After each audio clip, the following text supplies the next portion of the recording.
বাংলাদেশের রাজনীতিতে শেখ হাসিনার কতটুকু গুরুত্ব রয়েছে বা আগামী দিনে তিনি রাজনীতিতে ফিরতে পারবেন কি পারবেন না, ক্ষমতায় আসতে পারবেন কি পারবেন না, বা সারা জীবন কি তাকে পলাতক হিসেবে থাকতে হবে কিনা, এসব বিষয়ে আলোচনার চাইতে সবচেয়ে গুরুত্বপূর্ণ যে বিষয় সেটা হলো চলমান এই সময়টিতে কেন বারবার প্রতিদিনই তাকে নিয়ে আমরা আলোচনা করছি।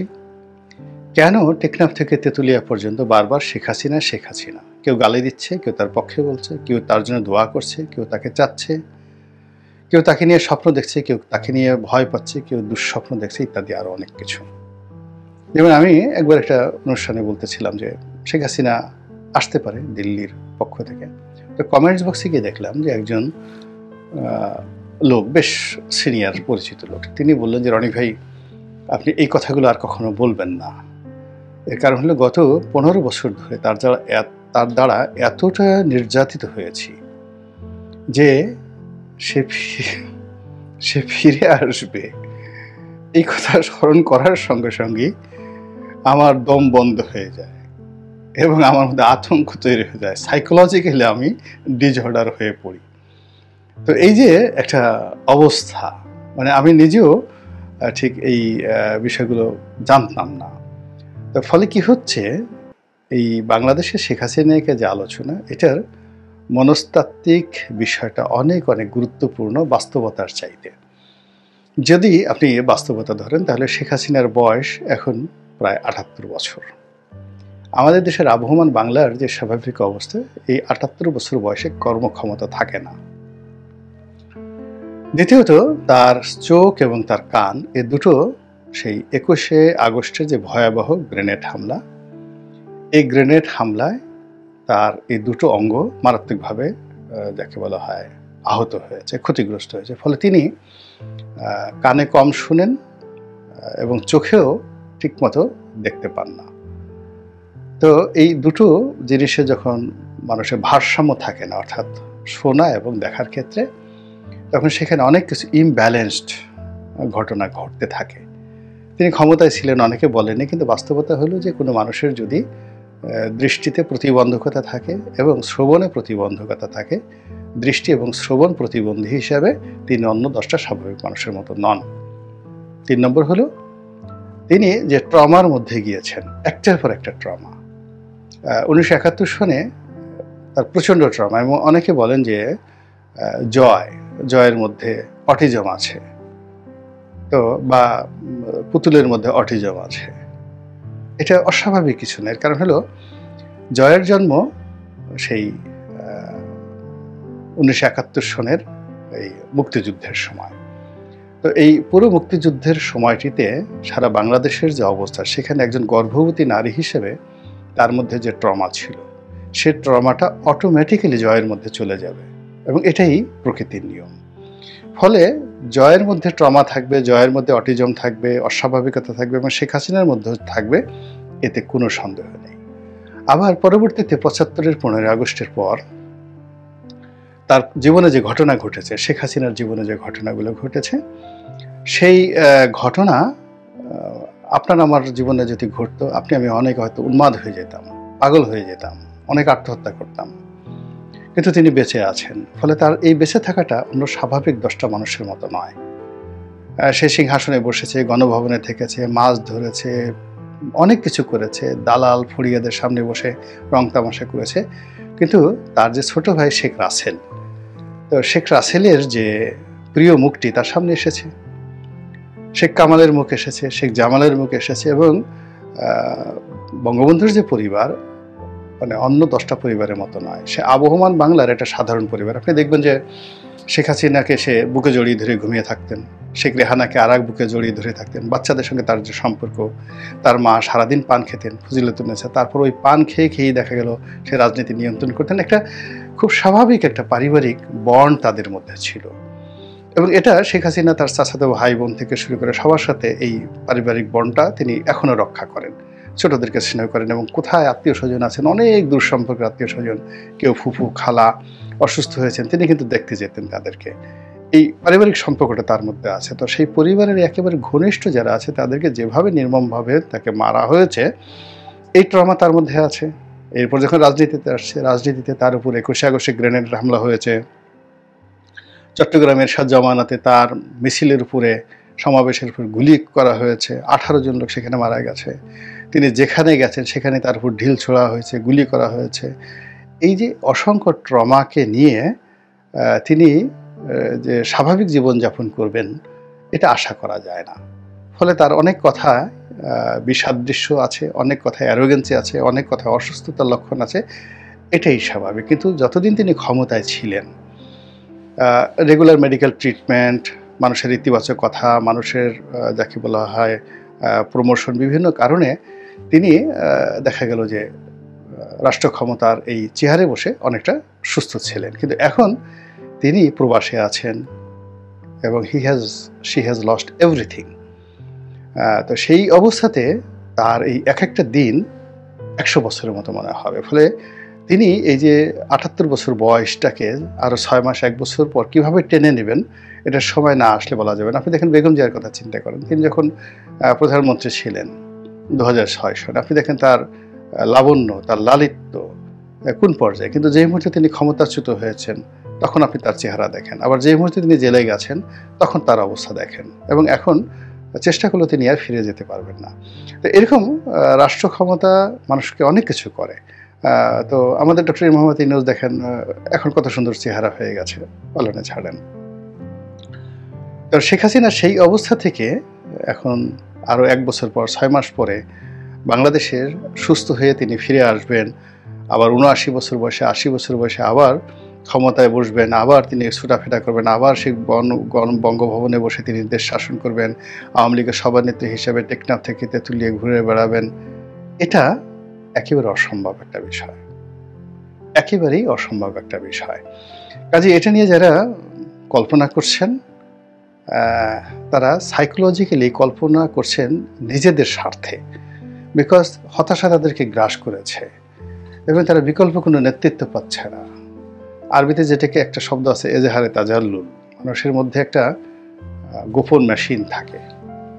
সেই গোপন মেশিনের কারণে মানুষ করে কি, অন্যের যাকে বলা হয় আনুগত্য করে, তার কাছে মাথা নোয়ায়, তার হাতে চুমু দেয়, তার নেতৃত্ব মেনে নেয়। এই যে মানুষের মধ্যে যে অপরের আনুগত্য করার যে তার যে প্রবৃত্তি, এটাকে আরবিতে বলা হয় এজহারে তাজাল্লুল। এই জন্য অনেকে মাজারের কাছে চলে যায়, অনেকে পীর বাবার কাছে চলে যায়, অনেকে নেতার পিছে গিয়ে বসে থাকে, কোনো কাজ নাই, কর্ম নাই, ঘর থেকে বের হয়ে, ইভেন স্ত্রী, নববিবাহিত স্ত্রী, তাকে রেখে চায়ের দোকানের সামনে এসে 1 কাপ চা খেয়ে, একটা বিড়ি ধরিয়ে বা একটা সিগারেট ধরিয়ে ওই পাড়া মহল্লার একটু নেতা টাইপের তার একটু কথা বলা, গুণগান করা, এই জিনিসগুলো মানুষের মধ্যে সহজাত। তো এইরকম অভ্যাস আমাদের যেহেতু সব মানুষের মধ্যে আছে, এই জন্য যারা আওয়ামী লীগ করেন তারা এখন বিকল্পভাবে তো কাউকে পাচ্ছে না, তারা এই শেখ হাসিনাকে, তার এই বয়সকেই তারা এজাহারে তাজাল্লুল হিসেবে ব্যবহার করে, এই তিনি আজ আসছেন, কাল আসছেন, এটা বাস্তবে সম্ভব না হলে ওটা দিয়ে তিনি বেঁচে থাকার অবলম্বন হিসেবে এই কথাগুলো বলে তিনি এক ধরনের তৃপ্তি পাচ্ছেন। এবং এইটা হলো ওয়ান সর্ট অফ ইলিউশন, কল্পনা। এই কল্পনার সঙ্গে আপনার প্র্যাকটিক্যালি ম্যাথমেটিক্যাল যে বাস্তবতা, মানে অঙ্কের যে বাস্তবতা, এটা সম্ভব নয়। এগুলো এক। 2 নম্বর হলো যে আওয়ামী লীগের রাজনীতি আদৌ সম্ভব হবে কিনা।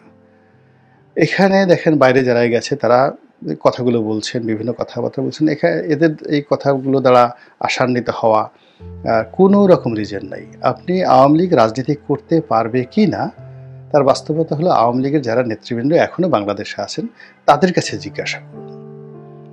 আপনার সার্জিসের কাছে জিজ্ঞাসা করার দরকার নাই, বিএনপির কাছে জিজ্ঞাসা করার দরকার নাই, কারোর কাছে জিজ্ঞাসা করার দরকার নাই। আওয়ামী লীগের অন্ততপক্ষে হাজার হাজার নেতাকর্মী আছেন যারা বাংলাদেশে আছেন, কেউ পালিয়ে আছেন, কেউ যাকে বলা হয় পালাননি, কিন্তু আওয়ামী লীগ করেন এবং আজীবন তারা মৃত্যু পর্যন্ত আওয়ামী লীগ করবেন, এরকম তাদের ডিটারমিনেশন আছেন।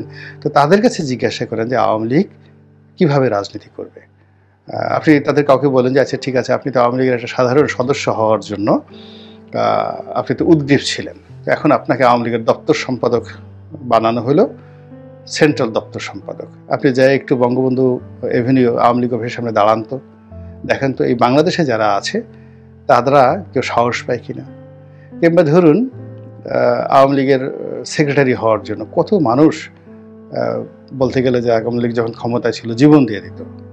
এখন আপনি আওয়ামী লীগের যারা পালিয়ে আছে এবং যারা বাংলাদেশে আছে তাদের সবাইকে একটা প্রস্তাব দেন যে তোমাকে আমি 1 কোটি টাকা দেব না, মানে 10 কোটি টাকা দেবো বা 100 কোটি, যার যত টাকা আছে দেব, তুমি আওয়ামী লীগের সেক্রেটারি হিসেবে আগামীকাল 12টার সময় এসে এই আওয়ামী লীগের ধানমন্ডির যে অফিস আছে সেই অফিসের সামনে এসে বসো এবং 3 দিন যদি তুমি ওখানে বসে অফিস করতে পারো আমি তোমাকে 1 কোটি টাকা দেবো, যার যার সামর্থ্য 2 কোটি টাকা দেবো, আপনি দেখেন কাউকে পান কিনা। আপনি ওই যে যারা বাইরে বসে বসে বড় বড় কথা বলছেন, আজ আসি কাল আসি, হ্যাং করেঙ্গা ত্যাং করেঙ্গা লাঠিকে আন্দার মুগুর ভারেঙ্গা, তাদেরকে বলে যে ঠিক আছে আমি তোমাকে এটা দেবো, আই উইল গিভ দিস মানি, তুমি জাস্ট আসো বাংলাদেশে, এসে বাইরে যারা আছে 32 নম্বর একটু যাও, তারপরে শেষে সুধা সদনের সামনে একটু যাও, আর আওয়ামী লীগের যে 3-এর অফিস যেটা আছে সেই অফিসের একটু রিপেয়ার করো, তারপর শেষে সেখানে বসে একটু রাজনীতি করো, দেখেন একটা সিঙ্গেল লোক পান কিনা। তো আপনি বাইরে যারা আছে তাদেরকে 100 কোটি টাকা দিয়ে আপনি বাংলাদেশে এখন আনতে পারবেন না, বলবেন যে পরিস্থিতি ভালো না, আমরা এখানে বসে হুং হাং করতেছি, ফুফা করতেছি, এটাই ভালো, হ্যাঁ সুখে আমরা মরতে ওখানে যেতে পারবো না। আবার বাংলাদেশে যারা আছেন, যারা বলতেছেন আজ শেখ হাসিনা আসবে কাল আসবে, তো শেখ হাসিনা আসবে তো এখানে আওয়ামী লীগের নেতাকর্মীদের উপর নির্ভর করে, তো যাদের উপর নির্ভর করে আসবেন তাদেরকে একটু বলেন যে আপনি একটু 0 পয়েন্টে গিয়ে দাঁড়ান, তো নূর হোসেন চত্বরে গিয়ে দাঁড়ান, রাজু ভাস্করের গিয়ে দাঁড়ান, ঢাকা বিশ্ববিদ্যালয় জহুরুল হল ঐতিহ্যগতভাবে আওয়ামী লীগের দখলে, আপনি একবার একটু জহুরুল হলের একটা রুমে গিয়া জয় বাংলা বলে আসেন। তো এরকম লোকগুলো, আপনি সাহসী মানুষগুলো যতক্ষণ পর্যন্ত না পাবেন ততক্ষণ পর্যন্ত রাজনীতি হবে না। তো এটা অলৌকিক কোনো বিষয় না, এটা রাতারাতি আপনার ভিতরে একটা বারুদ ঢুকিয়ে দিল, রাতারাতি আপনার ভিতরে মেডিসিন 2টা ইঞ্জেকশন ঢুকিয়ে দিল, করোনার ইঞ্জেকশনের মতো, আপনি অমনি জয় বাংলা বলে একসাথে 1 কোটি লোক রাস্তায় নেমে গেলেন, এটা কোনোদিন হয়নি। এটা এখান থেকে গিয়ে আরম্ভ হতে হবে। তো এই জমিন, এই বাংলাদেশের জমিন আওয়ামী লীগের এই রাজনীতির জন্য এখন পর্যন্ত একেবারে 0.01%ও ভায়াবল না। যা আছে মানুষের মনে আছে, হৃদয়ে আছে, অন্তরে আছে। এখন এটাকে ভায়াবল করার জন্য আওয়ামী লীগের রাজনীতিকে আবাদ করতে হবে, একদম কৃষির মতো। আবাদ করার জন্য কি করতে হয়? প্রথমত আপনি একটা জমিকে টার্গেট করবেন, সেটা আগাছা বাঁচতে হবে। তা আওয়ামী লীগের আগাছা কি? আগাছাকে আপনি বেছে ফেলেন, আওয়ামী লীগের যেই জিনিসগুলো আগাছা আছে সেই জিনিসগুলো আগাছা বেছে ফেলেন, জমিকে পরিষ্কার করেন, নাম্বার 1। নাম্বার 2 হলো এই ভূমিটাকে কর্ষণ করতে হবে, মানে মাটি কুপিয়ে সুন্দর করে ওলট পালট করে ঠরে সেটাকে চাষের উপযুক্ত করতে হবে। সেই কর্ষণটা কি? টেকনাফ থেকে তেঁতুলিয়া পর্যন্ত আওয়ামী লীগের যারা নেতাকর্মী আছে আবর্জনা মুক্ত করে, যারা কৃষক হবেন আওয়ামী লীগের, সেই যারা আওয়ামী লীগের মাঝি হবেন, তাদেরকে এই আওয়ামী লীগের জমিটা চাষ করতে হবে। চাষ করতে গিয়ে আপনি দেখবেন যে সব জায়গায় অনুর্বর, নেতাকর্মীদের মন ভেঙে গেছে, অফিস ভেঙে গেছে, কারো ঘরে চাল নাই, ডাল নাই, মানসিক প্রবৃদ্ধি নাই, তাদেরকে আশা জাগিয়ে অর্থাৎ সার দিতে হবে, তাদেরকে সার দিতে হবে, এই সার দিতে হবে। তো সার দেওয়ার পরে ভূমির একটা উর্বরতা আসবে। এরপর আপনাকে অপেক্ষা করতে হবে সিজনের জন্য, বৃষ্টির জন্য। বৃষ্টি ছাড়া, পানি ছাড়া আপনি এখানে যত দামি সিড মানে বীজ বপন করেন না কেন কোনো লাভ হবে না। তো এই যে রাজনীতির একটা সময়, অ্যান অপরচুনিটি, এই যেমন বিএনপির 20 বছর পর এখন একটা অপরচুনিটি এসেছে, 53 বছর পর জামাতের একটা অপরচুনিটি এসেছে, এরকম আওয়ামী লীগের একটা অপরচুনিটি লাগবে, যেটাকে কৃষির ক্ষেত্রে আমরা বৃষ্টি বলি, সিজন বলি। শীতকালের শস্য কখনো বর্ষাকালে হয় না, এরকম একটা সময় লাগবে। সময় লাগার পরে যখন বৃষ্টি হবে, বৃষ্টি হওয়ার পরে আপনি বীজ বপন করবেন, তারপরে সেখানে ফসল হবে। ফসলকে আপনি ধীরে ধীরে আপনি বড় করবেন, তারপরে আপনি রাজনীতির যে ফল বা ফসল ভোগ করবেন। 75 15 আগস্ট থেকে 96 সন পর্যন্ত টানা 21 বছর কি সংগ্রাম করেছেন আওয়ামী লীগের যারা লোকজন, একটু স্মরণ করেন তো, কতবার মার খেয়েছেন, কতবার কি করেছেন। তো সেখানে যে পরিবেশগুলো ছিল তার সাথে এখন পরিবেশ আরো 100 গুণ জটিল হয়ে পড়েছে। আর 3 বছরে যে অপকর্মগুলো ছিল, ভুল ছিল, ভ্রান্তি ছিল 75 15 আগস্ট থেকে, এটার 90% যাকে বলা হয় মানে বাকশালী শাসন থেকে শুরু করে অন্য যা কিছু আছে 90% মাটি চাপা পড়ে গিয়েছিল বঙ্গবন্ধুর পরিবারের রক্ত দ্বারা। বাকি 10%, এই 10%কে যাকে বলে কাটিয়ে ওঠার জন্য 21 বছর শেখ হাসিনার মতো নেতৃত্ব লেগেছে, আব্দুর রাজ্জাকের মতো নেতৃত্ব লেগেছে, ডক্টর কামাল হোসেনের মতো, তারপরে এর পেছনে কে আশ্রম দিয়েছে? জহুরা তাজউদ্দিন দিয়েছেন, মিজানুর রহমান চৌধুরী দিয়েছেন, ডক্টর কামাল হোসেন দিয়েছেন, আব্দুর রাজ্জাক দিয়েছেন, অসংখ্য মানুষ, আমেনা মানে জহুরা তাজউদ্দিন দিয়েছেন, সাজিদা চৌধুরী দিয়েছেন। এরা রাজনীতি করতে করতে এরকম শত শত মানুষ মারা গিয়েছেন, বঙ্গবন্ধুর যারা সহকর্মী, যারা জাতীয় রাজনীতিবিদ। তো ওই রকম আগামী 20 বছরে কত মানুষকে এইভাবে আত্মাহুতি দিতে হবে, এইভাবে রাজনীতি করতে হবে, ভূমি চাষ করতে হবে, চেষ্টা করতে হবে, তারপরে হয়তো আবার আর একটা সুযোগ আসবে। তার আগে আওয়ামী লীগ ক্ষমতায় আসবে, মোদি ক্ষমতায় বসায় দেবে, ট্রাম্প আসবে।